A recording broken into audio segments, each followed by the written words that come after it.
What's up, y'all? It's me, LSP, and today we're at Dairy Queen trying their Frosted Sugar Cookie Blizzard. All right. I don't know about you, but I'm always choosing sugar cookie over chocolate chip. Sugar cookie's my favorite. Well, I'll choose a snickerdoodle over either one of those. Anyway, are you ready? Let's go.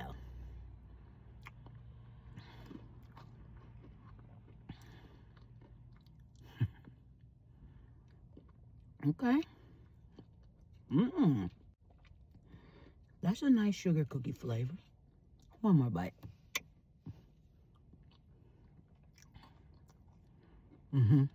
What can I say, y'all? It's ice cream and cookies. How can you mess that up? It's good. It's giving that white sugar cookie with the icing and the sprinkles on top. I don't know what it is. I used to not like sprinkles. I don't know if it's the Dairy Queen sprinkles, but they're not hard. They're not obnoxious. They just flow with the ice cream and the cookies. It's good and most definitely LSP approved. That's it, y'all. I'm done. Take care of yourselves. As always, no fear and no regrets. You're awesome.